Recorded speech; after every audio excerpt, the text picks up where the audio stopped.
The book is really about fear and overcoming fear, isn't it? And I just keep thinking fear can be quite good. You know, I don't want to stop. I don't want to stop myself doing silly things. You can have a slight paranoia that helps you be aware of situations, and even in the 48 Laws of Power that Robert wrote, there's some things in there that you might feel like are evil, but you need to be aware of them because someone else's intentions might be very well what that law of power is. You know, so like when I got a chance to talk to him, we even brought it down to the perspective of a person that's in a staff meeting that is watching someone else raise their hand to answer a question that they know the answer to. And that means that person deserves to be ahead of you in life because your fear of being wrong at that point is not allowing you to create your value in the workspace. The book is really based and recounts your experiences of hustling and selling drugs in Southside Queens. And you can draw lessons for business in the staff room from that really completely different world. The boss in the neighborhood doesn't see killing someone as it doesn't rule killing someone out as an option to expand business. When in corporate America, I've interacted with people that absolutely have intentions of killing the competition in a different way. But it's just not literally killing, right. It's yeah. Have you overcome fear? I mean, you were shot 9 times in the year 2000. In terms of dealing with fear, I suppose you're not scared of anything after that. Well, when you're in life-threatening situations, it makes you a little more conscious of death. You know, and the more that you are aware of your fate, the higher the probability you have a chance to live. So you're a little more free. Like I go into what Robert kind of identified as the core of my power is me being in business situations and being the person with the least fear at the table. And that's because I weigh these things up against my biggest losses in my life. So like the loss of my mom is the biggest thing that I've experienced. So walking into a room, even at the worst possible scenario, it won't damage me to the point or hurt as much as that hurt it. So I'll go in there in a secure space, able to speak and ask the questions, and I'd rather feel like I'm unaware for the moment within those quarters than to feel like I'm unaware in a losing situation. I mean, the book does describe some fairly nasty incidents. I mean, just in a chapter about the Hustler King, you slash the face of a rival's assistant who's out to hurt you. Yeah. I mean, looking back on all of that, I mean, how do you sort of feel? Because you've just moved so far away from that now. Yeah, I did. But, you know, like, I think the things you go through make you who you are. So I don't regret those things. I don't regret them because I don't think I'd be who I am today if I wasn't exposed to those situations. If you ask me, those are unfortunate situations that I've had to experience. And if I had a choice, I would have definitely went in a different direction. I might have wanted to go to school for business instead of having to go through this portion of my life. But tough lesson, yeah. Yeah, but under those circumstances, when you're in an environment where you meet aggression with aggression, or you're deemed weak, and the weak becomes the prey, you gotta kind of back people off of you at different points. And it really felt like that in that. Literally. Yeah. And when you're willing to go as far as further than the other guy, you'll always prevail. You always end up on top. It's like the kid in the schoolyard that doesn't want to fight always leaves with a black eye, because as soon as the other kid identifies he doesn't want to fight, he hits him. But this is back to the negative view of human beings. Yeah, like I mean, I never wanted to fight, but kids.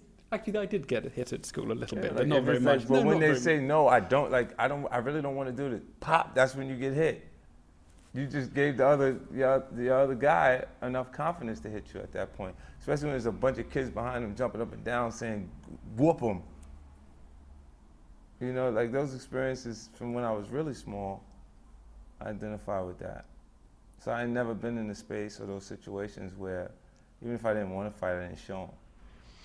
And then let's talk about the world of rap, which is a bizarre world, obviously, hip-hop. I have to ask you why you have all these beefs with people. You just get into arguments with people all the time, feuds. What's going on? The competitive nature of hip-hop has always been one of the driving forces, one of the elements in the art form that keeps it thriving. The youthful audience that's attracted to it has a low attention span, so it's always out with the old and with the new, as far as they're concerned. So the guy that comes into hip-hop music, you know, while we continuously use metaphors for things, I'll use the metaphor of a fighter. Fighter will go into the actual gym, day 2, his coach is calling him champ. Because he weighs 154 pounds, he's watching Floyd Mayweather fight saying, I'm gonna beat Floyd Mayweather one day, or I'll be as good as Floyd Mayweather. When he doesn't even know how to fight at that point. He just begins his training. You know, and rappers psychologically are like fighters, where they condition themselves to believe they're as good as the guy that is in position at that point. So I'm constantly challenged. They come prematurely and I damage their careers, because when you compete with an artist that has a higher consistency than you, they match you up against that artist, the public, and then you just dwindle away. But I'm in more fused than the average artist because I'm more vocal, I generate more interest, and I'm obviously in a space that they'd actually like to be in. See, when the director yells cut, none of my things go away. The big house is still there, the nice cars are there, the attractive women are there.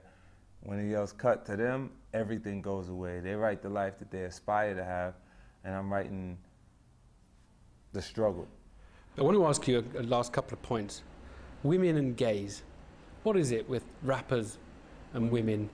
This is great. You know, You're right, my alley with this. Is this an affectation, the language? No. And the See, you know what it is? Is it ironic or is it serious? Because the song is 3 minutes before you reach an overkill point, you only have enough time to create a description.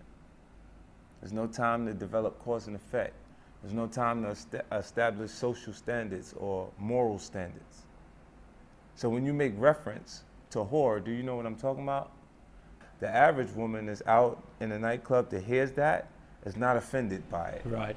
Because morally she knows that's not me he's talking about. Right. And they can tell. The Right. people who listen can Exactly. tell the difference. And if you look at female consumers of hip hop music, while these things are there, they don't have an issue with it. They don't have an issue. I see. So it's people who just dip in and listen to 2 words Right. again. So now, if you say gays, right. Well, the and gays hip-hop was the music. other one, because you just, not you personally, but the world of rap seems obsessed with it. You know what it is? It just seems to be this obsession. So it's the way rappers insult each other, the way Rick Ross insults you as producers of video. Your label's G Unit. He mocks Gay Unit and sort of has you in a cartoon. And I mean, it just seems a very odd way to. It's almost as though there's a kind of masculinity thing that's lying at the root of this. Well, So the one fear that you all have is the fear of masculinity, of somehow losing masculinity. Well, yeah, that's a part of it too. Like from that perspective, to say that you were weaker would be to say that you're actually gay. And you know, I know some gay guys that'll whoop Rick Ross's ass. You know, and it's not like with no problem. They're thinking the guy that is weak, that wants to actually be a woman. And then they say, oh, you're soft. That's his way of saying you're soft. He's not trying to disrespect gay people. 2 words, what do you fear now in your life? I feel like I can't change, and that's that I'm misunderstood. You know, my confidence is mistaken for arrogance constantly. You know, people don't actually understand my intentions a lot of the time. Because what I've offered is myself. So there's artists out there that can beat me at doing different things, but not at being me. So once the public embraces me and says 50 is cool, or I like 50 Cent, can't nobody beat me at being that.